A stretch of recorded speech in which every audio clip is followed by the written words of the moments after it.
What's going on, you guys? Welcome back to EP09. So, we actually had a really interesting show happen this past weekend. We had the IFBB Pro Korea take place, and you guys, there's actually a fair bit that we can talk about with this show. So, before I look at the two competitors in 212 and Classic that took home the win, I just want to make a comment about the production value of this show. This, you guys, is absolutely doing it right. This is high production value, but it is without the distraction of the background that takes away from the physique. You guys got to look at this. I mean, they've got everything that I think the Olympia really wanted to accomplish in a backdrop. It has lots of lights, lots of flare and things like that. But the lighting is absolutely perfect for the competitors. But even with the colorful background, it's done in such a tone, and again with the lighting, it does not take away from the physiques of the competitors. This was a very, very impressive production value. And I think that somebody at the Olympia should really be contacting whoever it is that did the production of this show, because it is absolutely fantastic.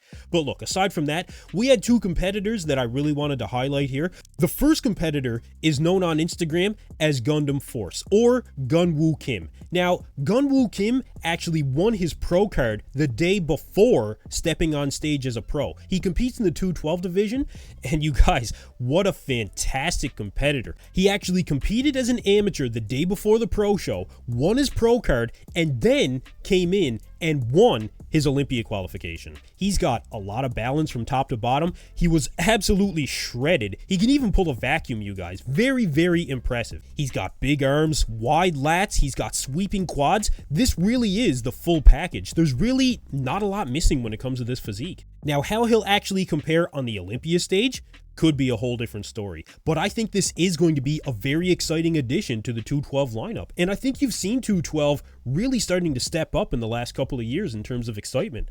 Gunwoo Kim shows a lot of promise in that 212 division, so I'm really excited to see what he might bring to the Olympia stage.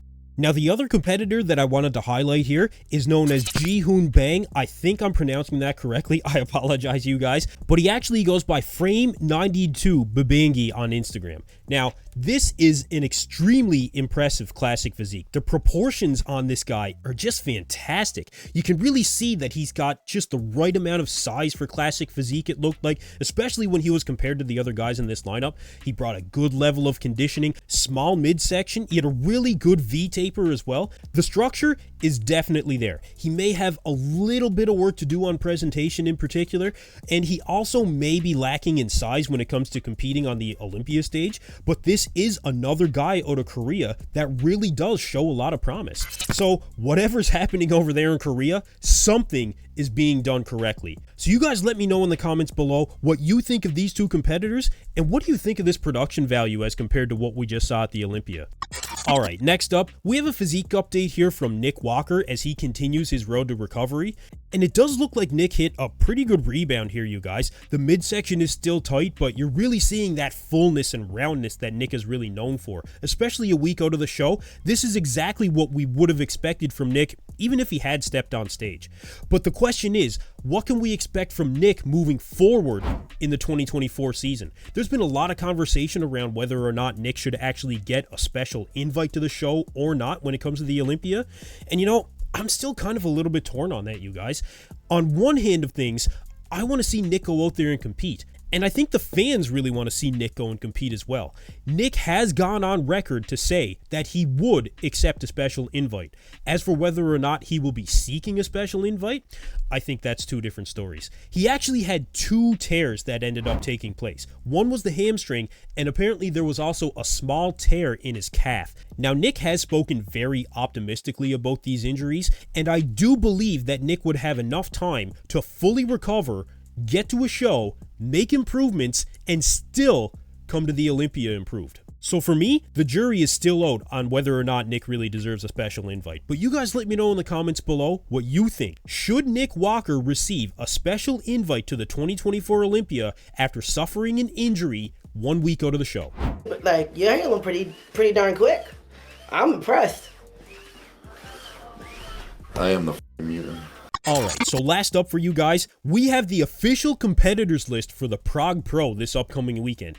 And if you thought the Romania show was going to be exciting, just hold on for this one. Some of the big names in this lineup include Samson Dauda, you've got Horse MD, Nathan Diasha is coming back again, Roman Fritz, who just finished 14th at the Olympia, he'll be there as well. You've got one guy that I'm a big fan of, Shu Ming Yan, and of course, you have Michael Krizo. Now, it's been very well known for quite some time that Michael Krizo was going to be doing this show. But now that we have these other additions to the lineup, there's really a couple of questions that we can ask ourselves. Now, one of those questions is whether or not Horse MD will defeat Nathan Diasha again. And you know what? I really think that he will. I think he really showed that he has superior muscularity. I think that he showed that he can come in conditioned.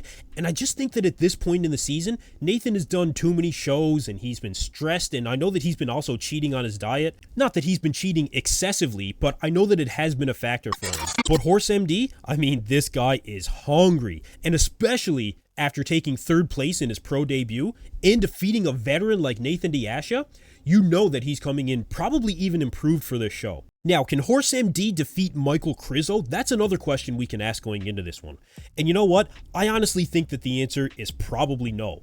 Although Horse MD does have a lot of muscularity, I mean, upper body wise especially, he will not be defeating Michael Krizo in muscularity. Conditioning, I think you'll probably see a decent amount of conditioning from both of these guys. It'll be very comparable. You might say that Horse MD has the bigger legs in the bottom from the front shots, but at the same time, Michael Krizo did look downsized at the 2023 Olympia. I think he really went for that conditioning factor, and I think the strategy for Krizo going into this show is going to be coming in absolutely bursting full, you guys. Now, Horse MD and Krizo both really need to make improvements in the back department. But at the end of the day, I think it is Krizo who does have the superior back. So I am going to put Michael Krizo ahead of Horse MD.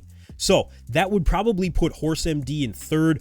I expect Nathan Diasha to take 4th in this show, which really brings us down to the top 2. Samson Dauda and Krizo. Now, if Krizo could somehow defeat Samson Dauda at this show, this would be a huge statement for Krizo. And you know, there is an argument to be made here in fairness. They are of comparable size. In fact, you know that Krizo's got the biggest arms in the game. But when it comes to symmetry, I think that Samson is going to beat him there in pretty much everything, from the front, from the side, from the back. Symmetry is definitely the calling card for Samson Dauda. And again, both of these competitors are criticized for their back shots. So who is going to have the better back shots in this show could be a determining factor for who actually takes home the win.